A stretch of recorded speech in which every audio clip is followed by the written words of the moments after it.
Hi, I'm Tim Courtney, Chief Investment Officer here at Exencial Wealth Advisors. One thing that I had always kind of been interested in was finance and markets. In high school, really, you would think a subject that large and that effectually everybody would be, you would have that education, or there would be classes, and really there was scant to no education really about that whole, about how markets work, about economics and how we interact with each other in doing business and transactions and work. So in college, I tended to gravitate towards some of those classes that dealt more with economics and markets, and really enjoyed it. And my first job out of college was in banking, and that was in the mid-90s. And then as we got into the late 90s, we had this market run of the late 90s, which eventually led into the technology bubble of the late 90s. But I was really intrigued with markets, and I was working in Dallas at the time. And so, financial companies were hiring all the people that they could find. And so I worked for Fidelity Investments there in Dallas for several years.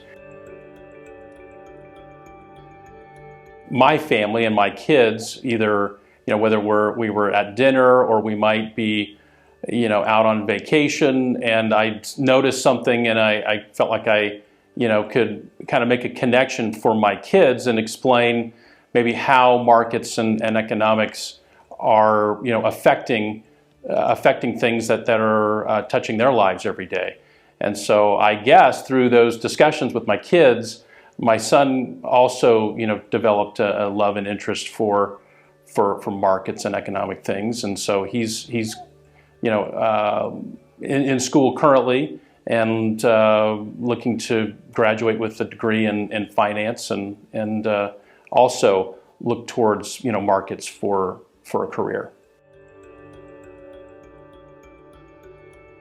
I was living in Dallas. I had grown up in Broken Arrow, Oklahoma, and but my wife and I were living in Dallas. We wanted to really move back home to Oklahoma and be closer to family, and so that's when I started working at what at that time was Burns Advisory Group, and led by John Burns, who also was grew up in Broken Arrow and was a graduate of Broken Arrow High School, as I was. And so we found out later that we had several of the same teachers and several of the same classes. So that was interesting. At that time, we were basically building the business, and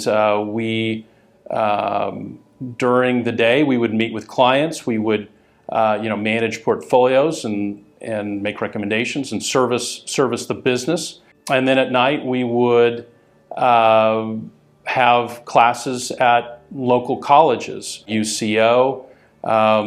We might have a couple classes a week that we would teach, and that led us to generate additional business, and through word of mouth, so started growing the firm.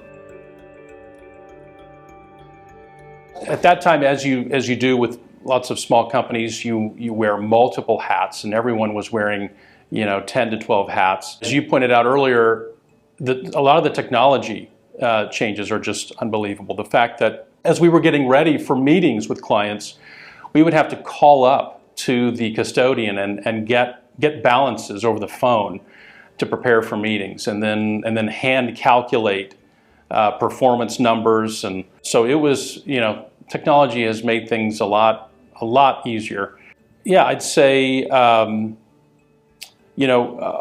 it's great to have grown to the point that we have, and have all the additional talent that we now have, and it's allowed everyone in the firm to be able to more specialize and use their own kind of interests and talents to focus on serving clients. So that's been, I think, the best thing that's happened over the last several years.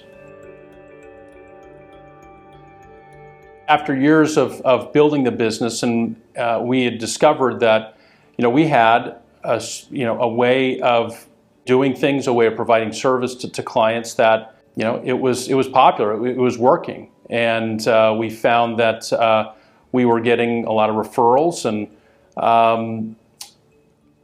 but we still needed, I think, additional help and talent to grow the firm more. Through the years, we moved from Burns Advisory Group to Exencial. We did that through merging with other successful companies that focused in areas that while we had some knowledge in, we were not experts in. And so each time we merged with another firm, we picked up additional capabilities that we didn't have before, and really have moved towards, having a fully integrated financial services company for that can deliver a multitude of services for our clients. I think a couple things that our strategies are based on philosophically is, one, there's no free lunch. And really what that means is you can't just go invest and make easy money. Certainly there are times in the market, we've just gone through a year in which so many assets have done so well and have just eye-popping returns. But markets are efficient enough. They're not perfect. They don't always give you the perfect price for an asset. But they're efficient enough so that you just can't go in and make easy money. And so that's, I think, ultimately what there's no free lunch means.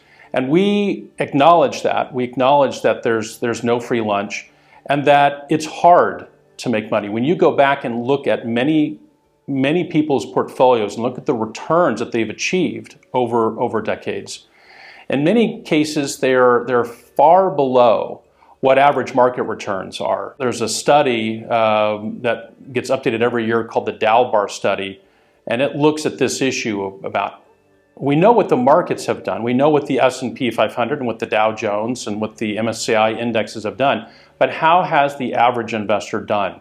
And when they look at that, they find that they've underperformed markets by a good amount.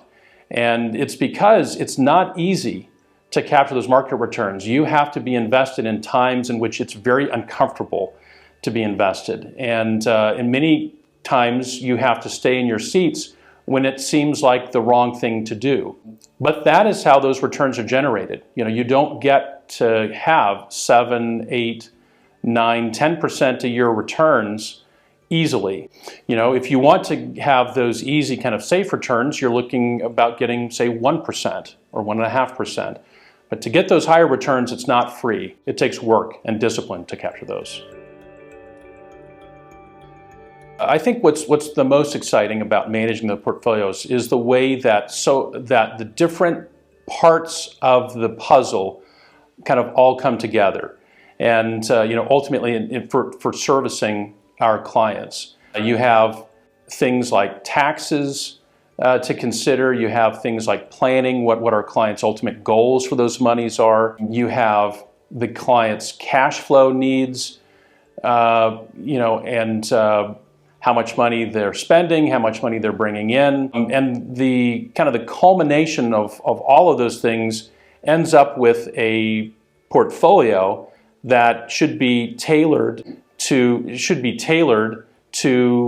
answering all of those other components of a plan for a client. And so I think what I find most interesting is to see it all come together in a portfolio, and then have us basically bring some of the discipline that we know we need to capture those returns, to make the plan work, to make sure that clients' cash flows work, to make sure that future family goals and gifting and estate planning are working by the mechanics of the portfolio kind of delivering that over time. So just to see it all come together, I think that's the most exciting part.